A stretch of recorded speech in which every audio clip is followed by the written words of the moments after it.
트럼프 대통령의 돌발 행동으로 한때 파행 위기를 겪었던 미국과 이란의 스위스 회담이 진통 끝에 일단 합의 도장을 찍고 마무리됐습니다. 양측은 호르무즈 해협과 레바논에서의 군사행동을 막기 위한 협의체를 꾸리고 60일간의 로드맵 구성에 합의했습니다. 김선중 기자의 보도입니다. 웃으며 시작된 협상은 18시간에 걸친 마라톤 회담으로 이어졌습니다. 특히 트럼프 대통령이 돌연 SNS를 통해 이란을 향한 협박글을 올리면서 한때 결렬 위기에 빠지기도 했습니다. 하지만 이번에도 중재국으로 참여한 카타르와 파키스탄의 설득이 통했습니다. 결국 밤샘 협상 끝에 60일간의 이른바 로드맵 구성에 합의했습니다. 양측은 최대 쟁점이었던 호르무즈 해협과 레바논 전쟁의 해법을 찾기 위한 협의체를 꾸리기로 했습니다. 이란 측은 경제 제재도 대폭 풀기로 했다고 소개했습니다. 원유와 석유화학 제품에 대한 수출 제재가 풀렸고 호르무즈 해상 봉쇄도 해제됐다며 대규모 재건 개발 계획이 시작됐다고 밝혔습니다. 아바스 아라그치 이란 외무장관은 중재국들의 적극적인 노력 덕분에 중대한 진전을 이뤘다고 평가했습니다. 다만 이란 핵 관련된 내용은 구체적으로 알려지지 않았습니다. 이에 따라 60일 동안 이어질 후속 협상에선 우라늄 농축 관련 쟁점 조율이 최대 관건이 될 것으로 보입니다. 물론 여전히 반발하고 있는 이스라엘이 어떻게 나올지가 이번 로드맵 출발의 첫 시험대가 될 수밖에 없습니다. YTN 김선중입니다. 미국과의 종전 합의를 이끈 이란 측 협상 대표 모하마드 바게르 갈리바프 이란 의회 의장이 오만 방문길에 올랐습니다. 이란 국영 매체는 갈리바프 의장이 하이삼 빈 타리크 오만 술탄과의 고위급 회담을 위해 아바스 아라그치 외무장관과 함께 오만으로 출국했다고 보도했습니다. 이번 방문에서 갈리바프 의장은 호르무즈 해협을 끼고 있는 오만과 해협 통제와 관리를 합의하기 위해서 공동의 노력에 대해서 논의할 예정입니다. 미국과 이란이 국제 핵 사찰단의 이란 내 활동 재개에 합의했다고 현지 시간 20일 제이디 벤스 미국 부통령이 전했습니다. 벤스 부통령은 이날 스위스 루체른 비르겐슈토크 리조트에서 기자들과 만나 이란은 국제 원자력기구 IAEA 사찰단을 자국으로 다시 초청하는 데 동의했다고 말했습니다. 이것은 미국 국민에게 중요한 사건이자 이란의 핵무기 프로그램을 영구적으로 비핵화하거나 영구적으로 종식하기 위한 첫걸음이라고 강조했습니다. 이란이 국제 원자력기구 IAEA 핵 사찰단의 자국 내 활동 재개에 합의했다는 제이디 벤스 미국 부통령의 발언과 관련해 이란 외무부가 절차에 따라 협력을 지속하겠다고 밝혔습니다. 에스마일 바가이 이란 외무부 대변인은 현지 시간 22일 이란 국영 IRNA 통신에 이란과 IAEA 간의 상호 협력은 이슬람 의회의 승인과 최고 국가안보회의의 결정을 바탕으로 현행 절차에 따라 계속될 것이라고 말했습니다. 미국과 이란이 종전 양해가서 체결 뒤 스위스에서 진행한 첫 고위급 회담에 대해 일부 미국 언론은 핵심 쟁점인 이란 핵은 본격적으로 다루지 못했다고 평가했습니다. 뉴욕타임스는 제이디 벤스 부통령이 IAEA 사찰단의 복귀를 언급한 걸 제외하면 고농축 우라늄 처리 방안이나 향후 우라늄 농축 금지 여부 등 핵심 핵 쟁점에 대한 논의가 중점적으로 이뤄지지 않았다고 지적했습니다. 또 IAEA 사찰단이 이란에 다시 들어간다 해도 본질적인 이란 핵 문제 해법과는 여전히 거리가 멀다고 평가했습니다. 정부는 미국과 이란의 종전 이후 중동 재건 수요 등을 파악하기 위한 한중동 경제협력 TF를 신설했습니다. 재건 수요 등을 파악해 우리 기업들의 진출을 적극 돕기 위해서입니다. 홍성기 기자의 보도입니다. 정부는 최근 외교부 안에 한중동 포괄적 경제협력 TF를 신설했습니다. 미국과 이란의 종전 합의에 따른 중동 지역 전후 복구 사업에 우리 기업의 참여를 대비하기 위해서입니다. 전후 우리 기업의 대중동 피해 복구 참여와 이와 함께 중동과의 포괄적이고 종합적인 경제협력 방안을 마련하기 위해 외교부 내에 한중동 포괄적 경제협력팀을 설치하고 중동 지역에 있는 재외 공관들을 통해 현지 국가들의 재건 수요와 국내 기업들의 참여 가능한 분야를 발빠르게 확보하는 게 목적입니다.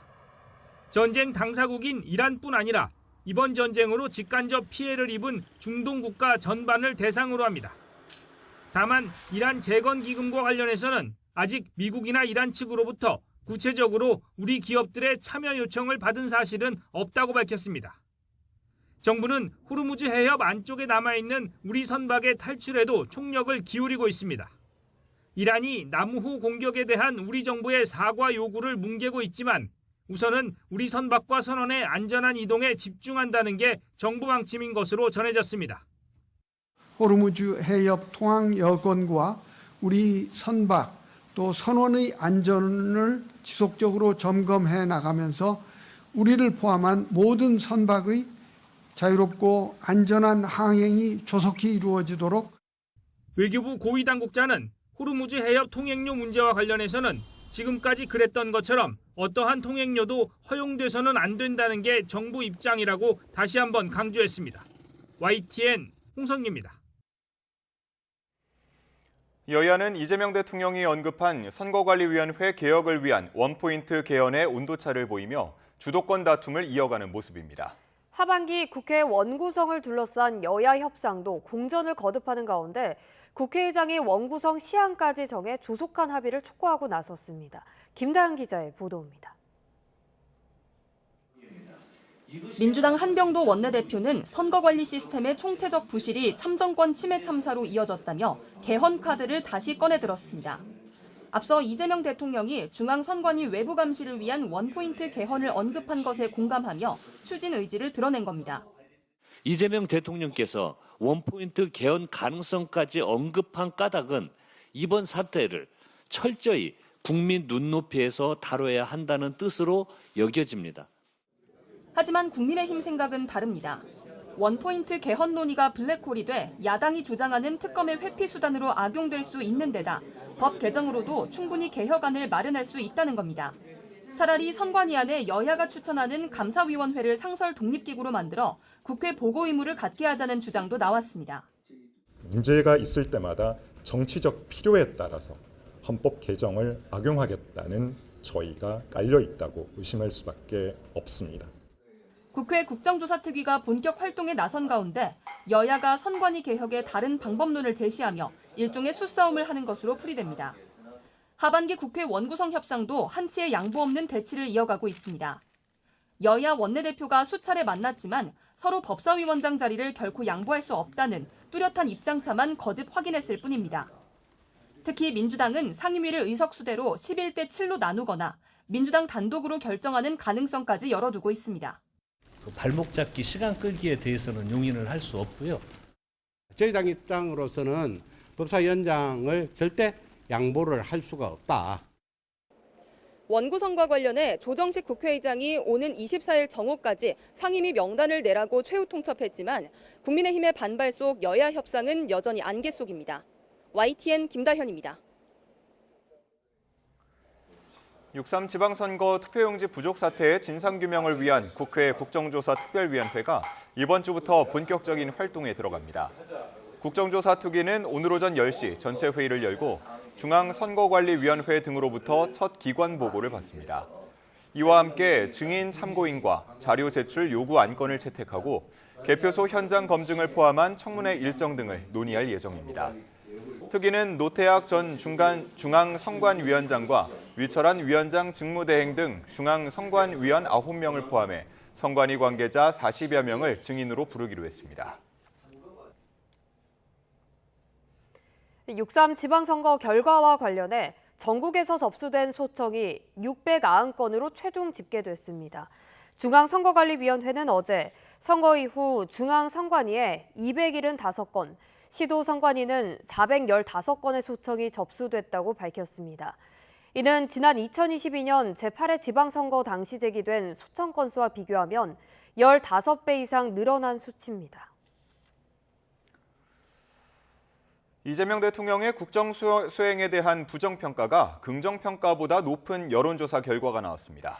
오차범위 내이긴 한데 취임 이후 처음으로 나타난 이른바 데드 크로스를 청와대는 엄중하고 겸허하게 받아들이겠다며 몸을 낮췄습니다. 강진원 기자의 보도입니다.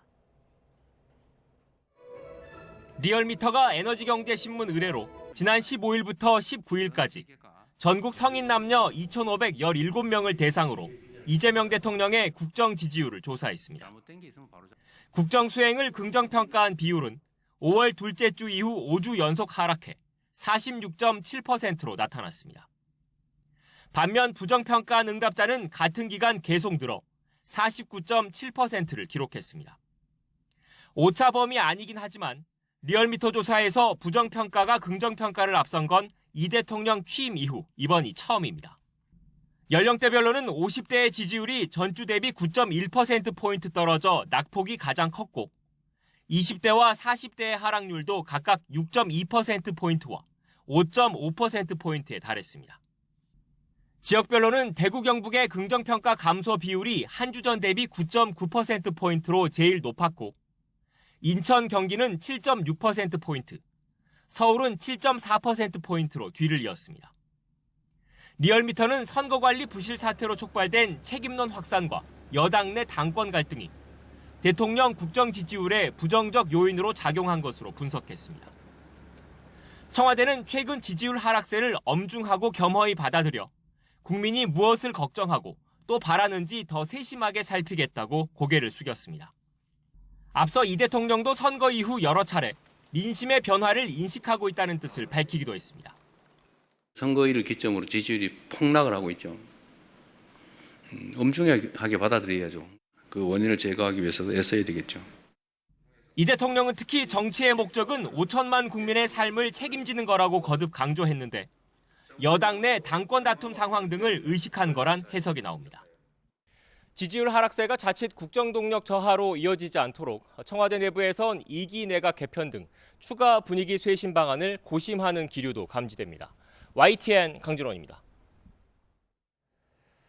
연어술 파티 의혹 관련 국회 위증 혐의로 기소된 이화영 전 경기도 평화부지사에게 유죄를 선고한 1심 재판부는 진술의 일관성이 부족하다고 지적했습니다. 이 전 부지사 측은 선고 결과를 납득하기 어렵다며 곧바로 항소장을 제출했습니다. 이수빈 기자가 보도합니다. 이화영 전 경기도 평화부지사의 국회 위증 혐의를 유죄로 판단한 1심 재판부는 판결문에서 이 전 부지사의 진술의 신빙성이 떨어진다고 밝혔습니다. 증인들의 법정 진술은 서로 부합하고 이를 배척할 만한 사정이 없는 반면 피고인의 진술은 음주 장소와 음주량 등에 있어 일관되지 않는다고 지적했습니다. 이 전 부지사 측은 소주 4병을 생수병 3개에 옮겨 담는 이른바 병가리가 이뤄졌다며 쌍방울 법인카드 사용 내역을 증거로 제출하기도 했는데 재판부는 이것만으로는 실제 술이 제공됐다고 보기 어렵다고 판단했습니다. 이른바 연어 술 파티의 실체를 인정할 증거가 부족하다고 본 겁니다. 그러면서 국회 청문회에서 기억에 반하는 허위 진술을 함으로써 국민을 대표하는 국회의 권위와 국민의 신뢰를 크게 훼손했다고 지적했습니다. 선고 직후 항소 의사를 밝힌 이 전 부지사 측은 다음 날 곧바로 항소장을 제출했습니다. 술이 발입된 사실이 없다는 것이 증명이 됐다. 그래서 피고인 이화영이 위증을 했다. 이건 도저히 납득이 안 돼요. 항소에서 꼭 다퉈볼 겁니다. 이 전 부지사 측은 수원지검에서 연어술 파티가 실제로 있었는데도 재판부가 인정하지 않았다며 이를 바로잡겠다고 밝혔습니다. 또 국민참여재판 배심원 7명 가운데 3명이 무죄 의견을 낸 만큼 검찰이 유죄를 합리적 의심 없이 입증했다고 보기도 어렵다고 강조했습니다. 이 전 부지사 측은 만약 혐의가 인정된다고 해도 징역 4개월의 실형은 지나치게 무겁다며 양형부당도 항소 이유로 들었습니다. 검찰은 판결문을 검토한 뒤 항소 기한인 다음 주 월요일까지 최종적으로 항소 여부를 결정할 것으로 보입니다. YTN 이수빈입니다. 더불어민주당은 이화영 전 경기도 평화부지사의 연어술 파티 주장이 위증이라는 법원 판결은 참 안타깝고 이상한 판결이라며 납득하기 어렵다고 강조했습니다. 정청래 대표는 어제 최고위원회의에서 당시 상황을 진술한 교도관들의 증언이 있고 연어회초밥, 연어덮밥을 곁들인 식사 자리에서 소주를 마신 정황이 확인됐다는 법무부 특별감찰팀 보고서도 있는데 위증 혐의 유죄가 인정된 건 도저히 인정하기 어렵다며 이같이 말했습니다. 또 이번 재판을 보면서 검찰은 정말 고쳐쓰기 어려운 집단이라고 다시 생각했다며 숟가락만 한 보안 수사권이라도 남겨주면 언제 숟가락으로 칼을 만들어 정권에 들이댈지 모르니 완전 폐지가 정답이라고 주장했습니다.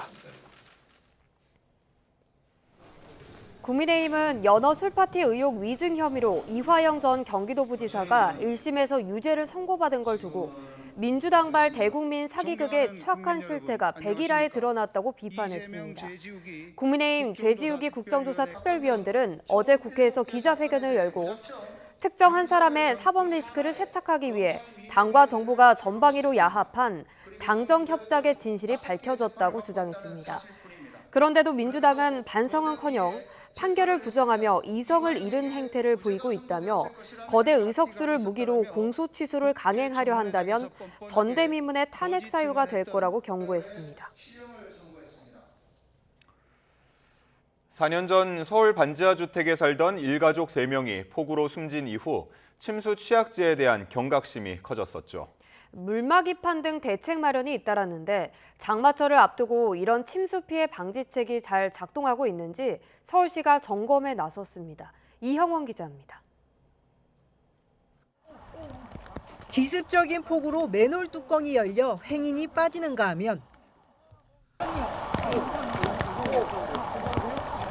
이거 저기 좀 불러서 이거 맨홀이라고 받아야 순식간에 물이 반지하 방을 덮치면서 일가족 3명이 목숨을 잃기도 했습니다. 창틀로 진입하셨어요. 그래서 처음에 현관으로 진입하거나 뭐 그런 것들이 전혀 힘드셔서 그랬는지 4년 전에 있었던 이런 참사가 되풀이되지 않도록 서울시가 현장 점검에 나섰습니다. 본격적인 장마철을 앞두고 피해 방지책이 제대로 마련돼 있는지 상습 침수 지역을 찾은 겁니다. 우선 집중호우 때 대피 시간을 벌어줄 물막이판 설치 현황과 작동 여부를 살폈습니다. 또 맨홀 뚜껑이 열리더라도 추락을 막아줄 시설을 점검하고 설치 대상지를 추가했습니다.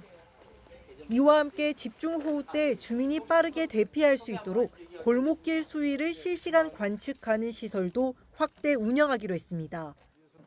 올해 침수 피해나 오기에 혹시 있을 수 있는 인명 피해를 최소화할 수 있도록 최선의 노력을 관악구에도 조속한 대심도 터널 설치 공사를 마무리함으로써 시는 이 밖에도 몸이 불편해 대피에 어려움을 겪는 재해 약자를 위한 동행 파트너 2천여 명도 구성해 침수 피해를 최소화한다는 방침입니다. YTN 이영훈입니다. 오늘도 예년과 비슷한 더위가 이어지는 가운데 제주도는 밤까지 비가 내리겠습니다. 기상청은 한반도 남쪽을 지나는 저기압의 영향으로 제주도에 내일 밤까지 최대 80mm까지 비가 더 내릴 것으로 내다봤습니다. 주말 사이 비로 다소 낮아졌던 기온은 중부지방을 중심으로 오름세를 보이겠습니다. 제7호 태풍 메칼라는 현재 매우 강한 세력인 강도 4 수준까지 발달한 가운데 북상하면서 점차 약화하면서 오는 27일 일본 가고시마 남쪽 해상으로 향할 것으로 전망됩니다.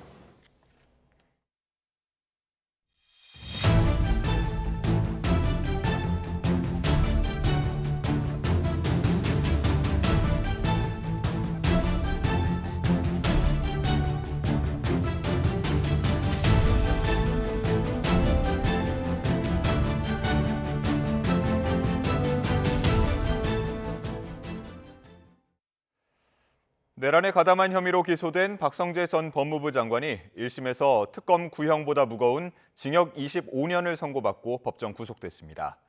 재판부는 내란 혐의를 모두 유죄로 인정했는데 김건희 씨 수사 관련 청탁금지법 위반 혐의는 수사권 문제를 이유로 공소 기각했습니다. 유세영 기자입니다. 법정 질서 유지에 대해서 박성재 전 법무부 장관에게 1심에서 구형량보다 5년 높은 징역 25년이 선고됐습니다. 박 전 장관이 비상계엄 선포 이후 합동수사본부 검사 파견 검토를 지시하고 교정시설의 수용 여력을 점검한 혐의가 모두 인정된다고 본 겁니다. 법무부 간부들에게 비상계엄을 정당화할 논리를 마련하라며 문건 작성을 지시한 부분 또한 유죄로 판단했습니다. 수사와 재판 과정에서 이어진 박 전 장관의 태도 또한 지적했습니다. CCTV 영상 등 객관적 증거가 있는데도 기억이 나지 않는다고 주장하고 진정한 반성도 하지 않고 있다며 강하게 질타했습니다. 그러면서 불구속 상태였던 박 전 장관을 증거인멸의 우려가 있다며 법정 구속했습니다. 이렇게 내란 혐의에 대해서는 무거운 판단을 내렸지만 재판부는 김건희 씨 수사 관련 박 전 장관의 청탁금지법 위반 혐의에 대해선 내란 특검에 수사권이 없다고 보고 공소를 기각했습니다. 안가 회동 관련 국회 위증 혐의로 함께 기소된 이완규 전 법제처장에 대해서도 같은 이유로 공소 기각을 선고했습니다. YTN 유서연입니다. 1심 재판부는 박선재 전 법무부 장관이 비상계엄의 위법성을 알고도 침묵하며 동조해 내란죄가 성립한다고 판단했습니다. 박 전 장관을 끝으로 내란 혐의로 기소된 국무위원들의 1심 재판은 모두 마무리됐습니다. 이준엽 기자가 보도합니다. 재판부는 박성재 전 법무부 장관이 비상계엄 선포의 목적이 명태균 사건 무마와 군병력을 동원한 국회 무력화라는 점을 분명히 인식하고 있었다고 결론 내렸습니다. 선포 전 이미 대통령 집무실에서 관련 계획을 직접 전달받았다고 본 겁니다. 실무 책임자를 배제하는 등 스스로도 국가 비상사태가 아님을 알았고 법무실장의 위법성 경고는 묵살한 채 국무회의에선 침묵으로 동조했다는 게 재판부의 판단입니다. 비상계엄 선포 당시 그 실체적, 절차적 요건이 갖춰지지 않았음을 인식하고 있었다고 인정할 수 있는 여러 정황들이 있습니다. 피고인 박성재는 윤석열 이 사건 비상계엄 선포에 동의 내지 적어도 침묵한 국무위원에 해당합니다. 대통령실 CCTV를 통해 확인된 양복 안주머니 속 지시 문건도 유죄 근거가 됐습니다. 박 전 장관이 넘겨받은 내용만을 선별적으로 법무부에 하달하며 정적 제압을 위한 출국 금지와 수용시설 확보라는 내란의 필수 전제 조건을 실행했다는 겁니다. 박 전 장관의 선고를 마지막으로 내란 특검이 기소한 국무위원들의 1심 재판은 모두 끝났습니다. 재판부는 박 전 장관이 심우정 당시 검찰총장과 신용해 당시 교정본부장에게 계엄 관련 지시를 내린 사실을 판결문에 적시했습니다. 이에 따라 내란 중요임무 종사 혐의로 두 사람을 겨냥해온 2차 종합특검의 이번 주 소환 조사에도 한층 탄력이 붙을 것으로 보입니다. YTN 이준엽입니다. 한 줄 뉴스입니다. 공정거래위원회가 SM그룹 소속 6개 계열사의 공정거래법 위반 의혹과 관련해 제재 의견을 담은 심사 보고서를 당사자들에게 보냈습니다. IBK 기업은행에서 상가 분양 가격을 부풀려 대출을 받은 것으로 추정되는 48억 원 규모의 금융사고가 발생했습니다. 스페이스X를 상장 당일 공모 가격으로 자사 상장지수 펀드 ETF에 편입한다고 광고한 한국신탁 운용에 대한 고소장이 접수돼 경찰이 입건 전 조사에 착수했습니다. 가정의달 요인과 은행권 가계대출 규제에 따른 풍선 효과 영향으로 지난달 국내 카드사 카드론 잔액이 43조 원을 넘어 최대치를 경신했습니다. SK에너지가 업계 처음으로 사후 정산 제도를 폐지하고 주유소 공급 가격을 일주일 단위로 사전 고지하기로 했습니다. 지금까지 한 줄 뉴스였습니다. SK하이닉스가 삼성전자를 제치고 코스피 시가총액 1위 왕좌에 등극했습니다. 이로써 삼성전자는 2000년 11월 이후 처음으로 시총 1위를 내주게 됐는데요. 코스피는 9,100을 넘어서며 또다시 종가 최고치를 경신했습니다. 보도에 김세호 기자입니다. SK하이닉스가 코스피 시가총액 2,080조 원을 기록하며 삼성전자를 제치고 시총 1위를 차지했습니다. 삼성전자가 시총 1위 자리를 내준 것은 25년 7개월 만입니다. AI 기술 발달에 따른 반도체 수요 급증이 삼성전자와 SK하이닉스 모두 긍정적인 영향을 미치고 있지만 반도체에 집중한다는 점, 그리고 미국 주식 예탁 증서 상장 기대감으로 외국인들의 SK하이닉스 투자 접근성이 한층 좋아질 것이라는 예상 때문이라는 분석이 나옵니다. SK하이닉스의 주식을 미국의 예탁 증서 형태로 상장을 시키겠다라는 얘기고요. 이렇게 되면 외국인 투자자들의 SK하이닉스 주식에 대한 접근성이 조금 더 용이해지기 때문에 다만 보통주 외에 180조 원 규모의 삼성전자 우선주를 포함하면 여전히 삼성전자 시총이 SK하이닉스를 앞섭니다. 코스피는 9,114로 장을 마치며 종가 최고치를 또다시 갈아치웠습니다. 시가총액 1위를 차지한 SK하이닉스는 294만 원을 넘기고 신기록을 세우며 상승세를 주도했습니다. 반면 삼성전자는 0.14% 내린 35만 3,500원의 거래를 마감했습니다. 코스닥은 소폭 오르긴 했지만 천선을 회복하지 못한 채 장을 마쳤습니다. 이런 가운데 지난 19일 기준 신용거래 융자 잔고가 38조 4,786억 원으로 역대 최대를 기록하며 빚을 내 투자하는 이른바 B2 우려도 더욱 커지고 있습니다. 달러 강세에 장중 1,540원을 위협했던 원달러 환율은 10원 오른 1,537원으로 주간 거래를 마쳤습니다. YTN 김세호입니다. 기업 회생을 신청한 중앙그룹 5개사의 대표자들이 오늘 법원에 출석해 구체적인 채무 규모 등을 밝힙니다. 서울회생법원은 오늘 오전 10시부터 중앙그룹 지주사인 중앙홀딩스를 비롯해 중앙 P&I, JTBC, 메가박스 중앙, 콘텐트리 중앙에 대한 대표자 신문기일을 차례로 진행합니다.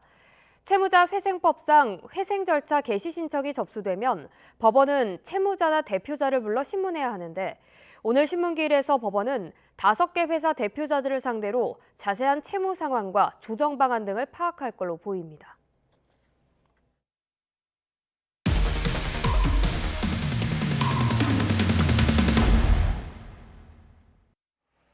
직장 내 괴롭힘을 호소하며 세상을 떠난 경찰관의 유서 원문을 YTN이 유족의 요청에 따라 공개합니다.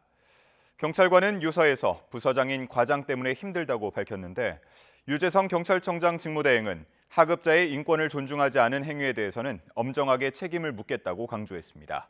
표정우 기자의 단독 보도입니다. 유족의 오열 속에 고인의 관이 영구차로 옮겨집니다. 지난 주말 숨진 경찰관 A씨의 발인이 이루어졌습니다.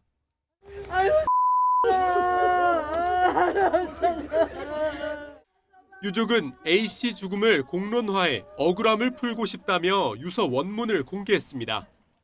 유서에서 A씨는 자신이 떠나는 건 절대 가족 탓이 아니라며 위로하고 미안해했습니다. 함께 일한 같은 부서 동료들에겐 고마움을 전하면서 자신의 일로 불이익을 받지 않기를 바란다고 썼습니다. 그리고 유서 말미에 저는 과장님 때문에 힘든 것밖에 없습니다. 이런 거 써봐야 과장님 불이익까지 않을 거 알고 있습니다. 본청에 인맥이 많으시니까요. 라고 적었습니다.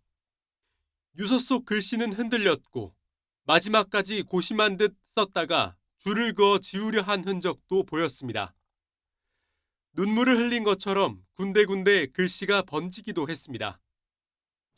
유족은 A씨 죽음에 대한 철저한 진상규명과 책임자 처벌을 요구하는 가운데 유재성 경찰청장 직무대행은 이번 일을 엄중히 보고 있다며 신속하게 감찰에 착수해 조사하고 있다고 밝혔습니다.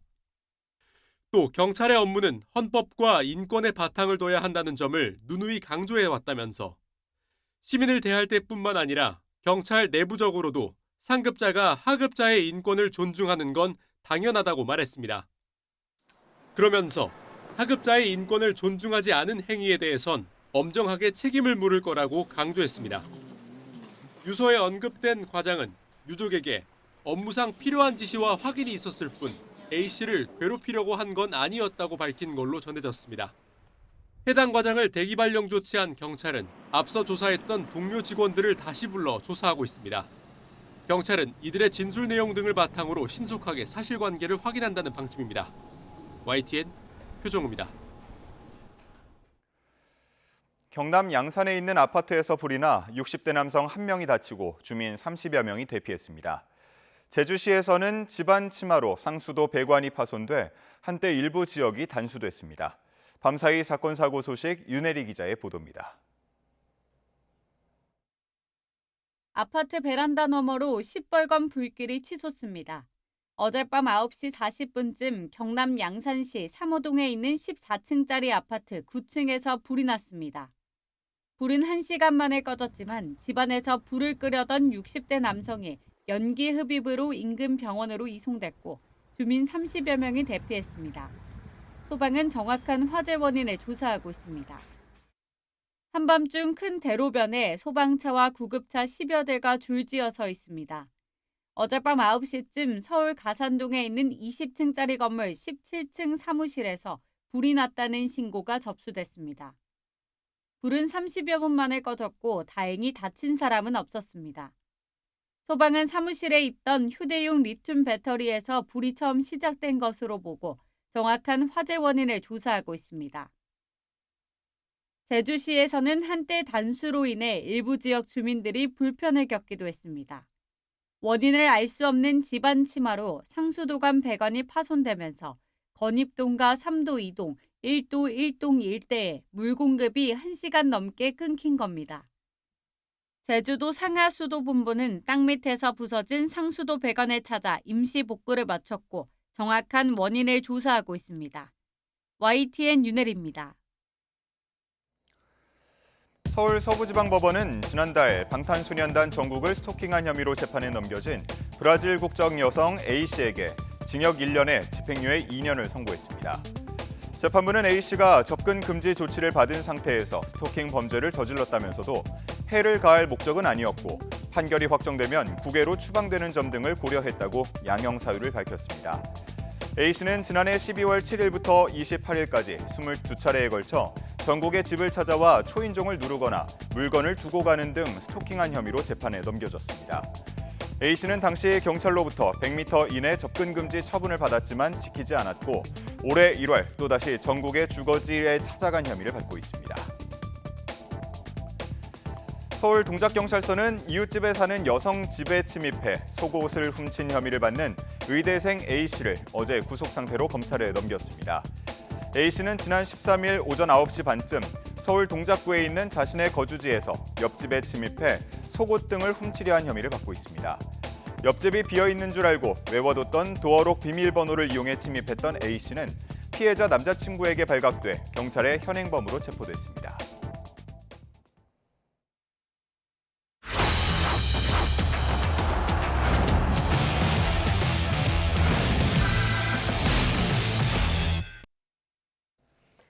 우리나라의 조별리그 마지막 상대죠. 남아프리카 공화국은 베이스 캠프인 파추카에 남아 하루 더 조직력을 다졌습니다. 핵심 미드필더 2명이 한꺼번에 빠진 공백을 메꾸는데 고민을 거듭하고 있습니다. 이경재 기자입니다. 남아공의 베이스 캠프인 해발 2,400m의 고지대 파추카. 70대 108 휴고 브로스 감독이 선수들에게 직접 전술 지도를 합니다. 1무 1패로 조 최하위. 위기에 물렸지만 남아공 선수들은 크게 웃으며 밝은 표정으로 훈련에 나섰습니다. 하지만 브로스 감독의 심각한 표정처럼 상황은 좋지 않습니다. 핵심 미드필더인 지무아네가 멕시코전 거친 퇴장. 모코에나는 체코전 경고 누적으로 우리와 경기에 뛸 수 없습니다. We are confident. I think the way we played today, we can be confident going to the last game that we'll definitely win against South Korea. So it's possible. We must be confident and we'll do it. 남아공의 유력 언론들은 누가 대신 나서더라도 지원에나 모코에나의 공백을 메꾸기가 쉽지 않다고 부정적인 전망을 쏟아냈습니다. A조의 다른 팀들과 달리 훈련을 하루도 쉬지 않은 남아공은 결전지 몬테리 입성도 우리보다 하루 늦습니다. 파추카는 고지대의 선선한 날씨. 몬테레이는 저지대에 체감 온도가 40도 가까이 올라가는 폭염이 기다리고 있는데도 열 적응을 늦춘 겁니다. 32강을 결정할 운명의 남아공전. 비기기만 해도 되는 우리 대표팀에게 상황이 유리하게 돌아가고 있지만 홍명보 감독의 걱정대로 배수의 진을 친 남아공에 대한 철저한 대비는 기본입니다. YTN 이경재입니다. 미국이 중동 회군에 나서면서 중국과 대결 구도가 되살아나는 모양새입니다. 중국이 항공모함 킬러로 불리는 둥펑 17 극초음속 미사일 발사 영상을 처음 공개하고 미국 기업 56곳에 대한 추가 제재에도 나섰습니다. 베이징 강정규 특파원입니다. 가오리 모양의 활공체를 탑재한 미사일이 하늘로 솟구쳐 오릅니다. 중국 관영 CCTV가 로켓군 창설 60주년을 맞아 공개한 항모 킬러 둥펑 17의 발사 화면입니다. 2019년 건국 70주년 열병식 때 선보인 무기지만 발사 영상이 공개된 건 이번이 처음입니다. 这次呢是第一次看到冬时期的发射状态。从短片中所呈现出的状态去看，火箭军的实战标准非常高。 사거리 2,000km 안팎, 요격마저 어려운 극초음속 미사일로 제1열도선의 미군 기지들이 표적입니다.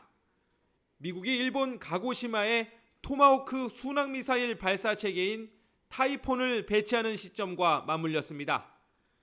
20일부터 30일까지는 오키나와 등지에서 미 해병대와 일본 자위대가 연례 합동훈련도 벌이고 있습니다. 이를 의식한 듯 중국 동부전군은 수륙 양용 장갑차 부대의 해상 실사격 훈련도 공개했습니다. 타이완 바로 건너편에 주둔하고 있는 제73 집단군 예하 여단의 상륙 전력들입니다. 组织海上实弹射击考核，摒弃虚设环境，弱化固定流程，核心目的就是锤炼单车作战单元的独立决策。 중국 정부는 미국 히토리 업체와 방산 기업 등 56곳에 대한 추가 제재에 들어갔습니다. 미국이 알리바바를 비롯한 중국 기업 188곳을 군사 지원 업체 명단에 올린 데 대한 보복 성격입니다. 미국이 이란과 종전 합의를 통해 중동 회군에 나서면서 중국과 패권 경쟁에 다시 불이 붙는 형국입니다. 베이징에서 YTN 강정규입니다.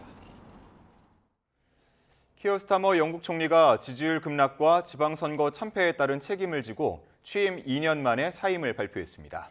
차기 총리로 집권 노동당의 앤디 버넘 하원 의원이 부상하는 가운데 난제가 산적하고 조기 총선을 요구하는 목소리도 있어서 영국 정계에 혼란이 예상됩니다. 런던에서 조수연 특파원입니다.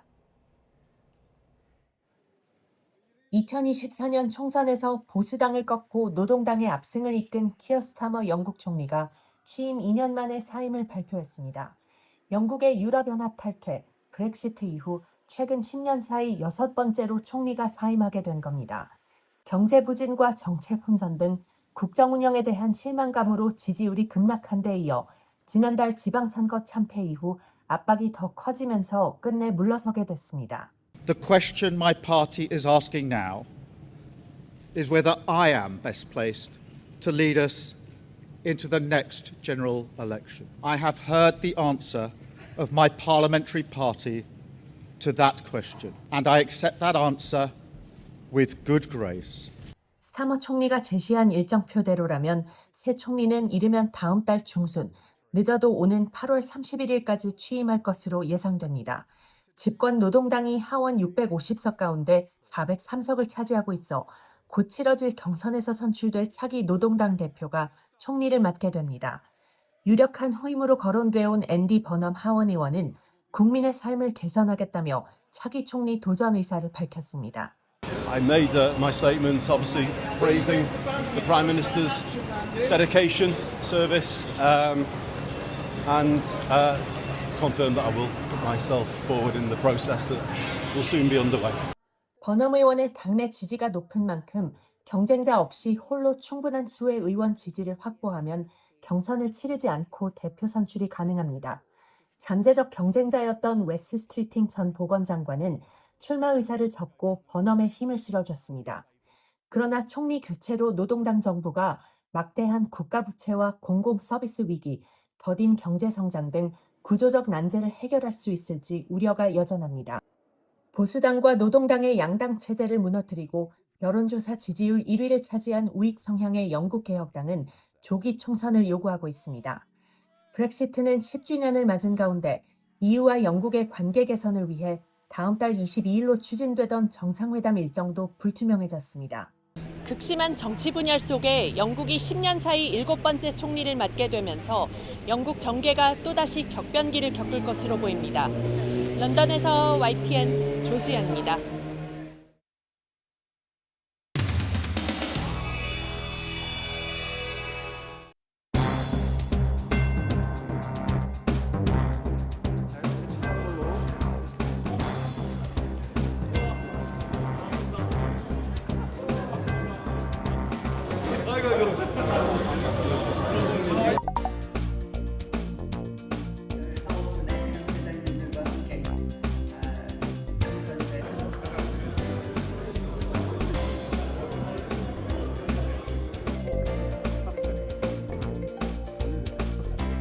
그동안 우리 당의 험지로 꼽혔던 강원도, 강릉과 동해 등 기초단체장 선거에서 보여준 눈부신 선전은 큰 감동을 주었습니다.